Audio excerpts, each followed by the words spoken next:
Muy buenas a todos, bienvenidos a este tutorial del Victoria 3 donde vamos a hablar 10 errores más típicos que arruinan tu economía. Para ello vamos a usar el ejemplo de China. Creo que viene con todos estos errores que vamos a comentar de serie, así que es muy importante tenerlos en cuenta si quieren hacerse una partida con él. Y bien, el primer error del que me gustaría hablar es el exceso de burocracia negativa. Como podemos ver, en China ahora mismo estamos generando 11.100 de burocracia, pero estamos gastando 11.200 de burocracia, debido a 30 estados que ya tenemos incorporados, 9 generales y 2 almirantes y 39 niveles de edificio de propiedad nacional. Esa diferencia de 11,1 a 11,2 es lo que tenemos aquí arriba del efecto de un déficit del 1% en burocracia. Este déficit nos está generando ahora mismo un 1,1% en mal gasto de dividendos y un 1,1% en mal gasto de impuestos. Esos penalizadores los vamos a ver reflejados en el balance. En el apartado de impuestos no ejecutados vamos a tener ese 1% en mal gasto de impuestos. Obviamente esto es muy perjudicial para nosotros porque nos va a reducir los ingresos nacionales, mientras que los gastos se van a mantener fijos. Entonces podemos entrar en un déficit debido simplemente a no tener suficiente burocracia. Por tanto, siempre este número debe estar al menos en verde. Tener en cuenta también que mejorar las instituciones va a consumir burocracia. Por tanto, uno de los errores que yo cometía con China era aumentar las instituciones sin considerar el aumento en el coste de burocracia. Después la burocracia se me iba a negativo y el balance se me ponía negativo también y ya no había forma de recuperarlo. Por tanto, muy importante asegurarse de tener suficiente burocracia para poder aguantar la subida o la mejora de las instituciones. Una de las formas más útiles para aumentar la burocracia va a ser cambiando el método de producción de la administración gubernamental. En cuanto cambie el método de producción a sistemas de archivadores estandarizados, pues nos va a aumentar un montón la burocracia, acaba de aumentar casi 20.000. Veo si el balance sigue siendo positivo y puedo mantener ese nivel, ese método de producción, y si puedo, pues entonces ya pasaría a mejorar las instituciones. El segundo error del que me gustaría hablar es el error típico de no saber gestionar el déficit en tu balance. Y en este caso se ve muy bien, porque China empieza como una potencia no reconocida y por tanto el tipo de interés que tiene que pagar al principio de la partida es altísimo, en este caso aproximadamente un 30%. Para que el tipo de interés fuese razonable para poder asumir un poco de deuda debería estar en torno al 2 al 5% aproximadamente. Un 30% va a llevar al país a bancarrota y entras en déficit. El crédito que me ofrecen por ser China es de 158 millones, pero de eso ya he pedido prestado 9,6 millones. Para yo poder tener ese nivel de deuda, tengo que pagar un tipo de interés de 54.900 a la semana. Ese tipo de interés es tan alto que no ha llegado a un nivel de endeudamiento serio, pero ya esto no lo puedo recuperar porque ya he entrado en una bola de nieve, en un efecto de bola de nieve de la deuda. Aunque yo ahora pare los edificios de construcción, aquí lo vemos como el saldo va a pasar de menos 185 a menos 27. Con lo cual, con China siempre hay que tener una política de deuda cero, sobre todo al principio de la partida, hasta que te conviertes en una potencia reconocida, y ya en ese momento sí vale la pena endeudarse un poquito. Bien, otro de los errores que podemos cometer al principio es llegar a una de las regiones, como por ejemplo puede ser Pekín, y empezar a aumentar al máximo nuestro sector de la construcción directamente. Eso nos va a generar obviamente un exceso de demanda de todos los productos que requieren ese sector de la construcción. Entonces, antes de empezar a construir torres de la construcción, deberíamos haber hecho el hierro y las herramientas que íbamos a necesitar, porque ahora tengo el símbolo de las monedas de oro aquí, que significa que el precio es demasiado alto y que por tanto no vamos a ser competitivos fabricando. Tener en cuenta también que mejorar los procesos de producción vas a consumir otros recursos, como por ejemplo edificios de estructura de acero consumen cristal, herramientas, acero y explosivos. Debería procurar todos estos productos en mi mercado antes de cambiar el método de producción. Si no dispones en tu economía del recurso necesario, como puede ser si careces de hierro, si careces de carbón, de lo que sea, siempre es conveniente subvenciones a la importación, no pasa nada. Habría que tener en cuenta la capacidad comercial, porque si no tienes capacidad comercial suficiente no vas a poder importar ese recurso. Y es que, siendo honesto, yo creo que las subvenciones para la importación son fundamentales cuando no tienes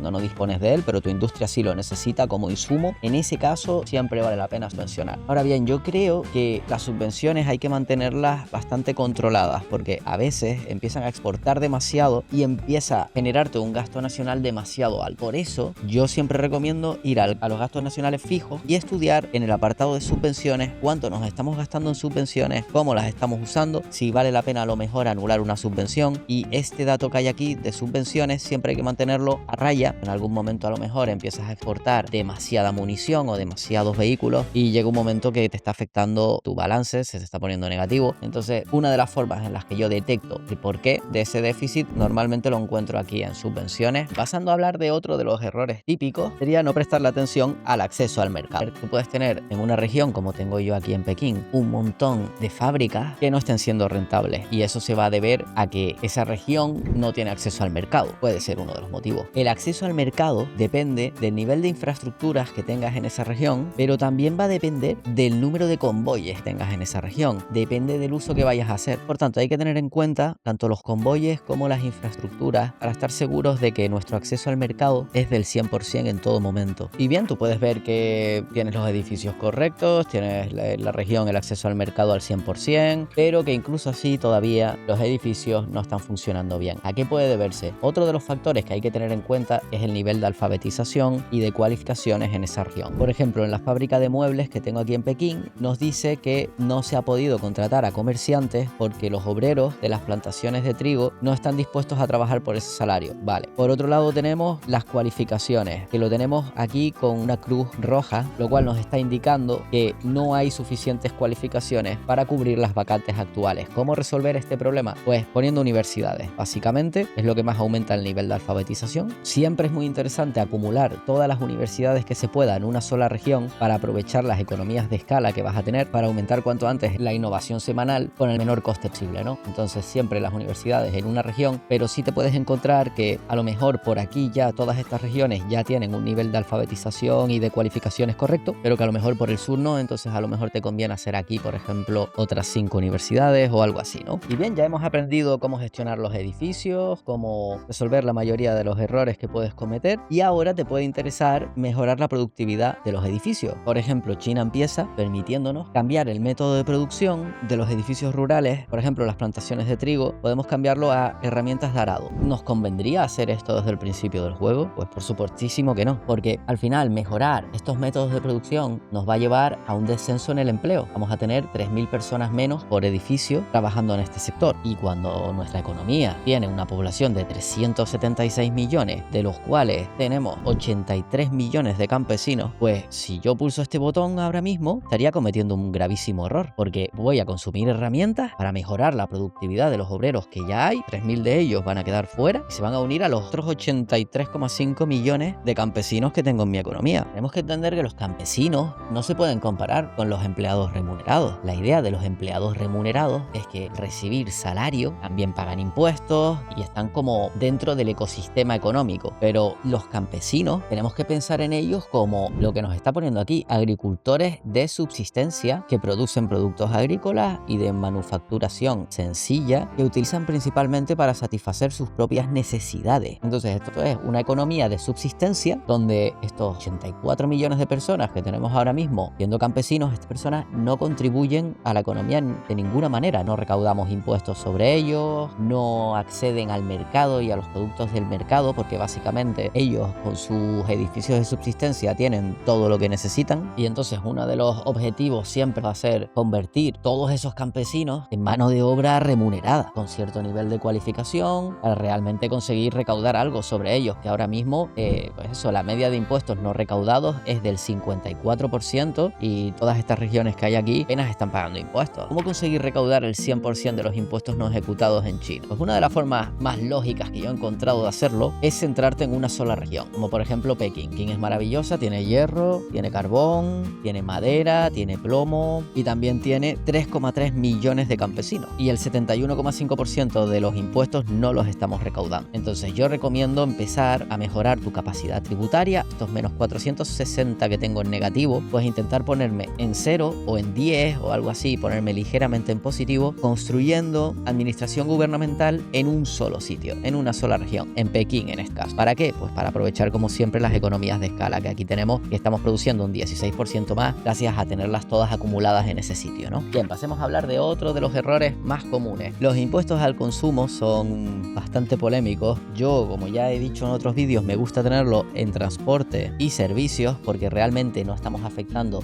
a los estratos bajos en gran medida. Pero claro, si pusiese impuestos al consumo básicamente a los estratos bajos y lo que consumen los estratos bajos, y subo el nivel de impuestos al máximo, pues voy a tener este problema, y es el nivel de vida de los estratos medios y de los estratos bajos va a ser muy bajo. Y ahí es cuando se nos pone este simbolito en rojo, el simbolito del nivel de vida, que nos viene a decir pues lo mismo, que los estratos bajos están muy por debajo del mínimo esperado, que los estratos medios están por debajo del mínimo esperado, mientras que los estratos altos viven un 50% por encima de su mínimo esperado. una situación nada deseable, estaría bien alcanzar un equilibrio. Por eso no hay que gravar muy fuerte a los estratos bajos. Otro tema también muy importante sería cambiar el sistema de tributación, porque ahora mismo tenemos un sistema de tributación basada en terrenos que dice que recauda principalmente del campesinado. Entonces, claro, esto no nos está ayudando en nada. La tributación per cápita impone impuestos desproporcionados a los pobres mediante una combinación de impuestos per cápita y sobre la renta. Tampoco es deseable. A partir de la proporcional es cuando realmente estamos grabando de forma justa, digamos. Estamos grabando más a los que más ganan y menos a los que menos ganan, de manera que todos pueden consumir un cierto número de bienes, manteniendo un nivel de vida bastante bueno, ¿no? Y con esto podemos pasar a hablar de otro de los errores típicos, que sería mantener las leyes económicas obsoletas en vigor. Esto es muy malo. Hay que procurar, por ejemplo, en el caso de China que estoy viendo, sistema económico tradicionalista es terrible, economía de subsistencia previa a la era industrial con escaso control central, habría que pasar cuanto antes a intervencionismo o laissez-faire. Política comercial del sistema de Cantón es posiblemente peor que el anterior, porque es que es una variante del aislacionismo donde solo te permite el comercio en un único estado costero. Lo ideal sería pasar a mercantilismo o libre comercio. La reforma agraria es importantísima. Todos los países que empiezan con servidumbre debes intentar cambiar eso cuanto antes y pasar a arrendatarios agrícolas o asentamientos agrícolas, porque la servidumbre, como nos pone aquí, los campesinos no pueden desvincularse de sus tierras y deben trabajar para sus señores feudales, pues es una especie de esclavitud. Mientras que si pasas a arrendatarios agrícolas, las tierras de labor pertenecen a las élites, los trabajadores no están vinculados a la tierra y al menos pueden dedicarse a otro empleo si lo encuentran. Esa va a ser la clave. Por último, me gustaría hablar de los diferentes grupos que vas a tener en tu sociedad, porque otro de los errores que yo cometía mucho al principio era no tener en cuenta el grado de aceptación de mis colectivos. Una situación como esta en la que tienes un 95% de los colectivos siendo aceptados en tu sociedad, al final te da una estabilidad que de otra manera no vas a tener. Muchas veces ves, por ejemplo, revueltas que te surgen y es precisamente porque no has hecho los avances necesarios en ciudadanía. Lo ideal siempre es llegar al multiculturalismo, donde se aceptan prácticamente cualquier identidad cultural y no se intenta favorecer a ninguna en específico, pero el multiculturalismo es bastante difícil de alcanzar y hay que ir como poco a poco ir avanzando por aquí y tener en cuenta también que no deberías ver a la población como simplemente trabajadores, sino que deberías verlos también como consumidores, porque al final te preocupas porque ellos tengan un nivel de vida decente, pues van a poder consumir bienes en tu economía y eso va a generar un mercado interno potente, y al final es precisamente ese consumo, el consumo de tu propia población, la que puede llevarte a maximizar el crecimiento económico, claro. Y bueno, hasta aquí el vídeo de cómo evitar estos 10 errores que yo he cometido muchas veces y que espero que a partir de ahora ya no cometan. Me ha gustado mucho hacer este pequeño vídeo porque creo que cubre cosas que no expliqué a lo mejor lo suficientemente bien en la guía económica completa, y como siempre muchas gracias a todos los suscriptores nuevos. La verdad es que no me esperaba que el último vídeo fuese tan bien, así que muchas gracias a todos y hasta otra.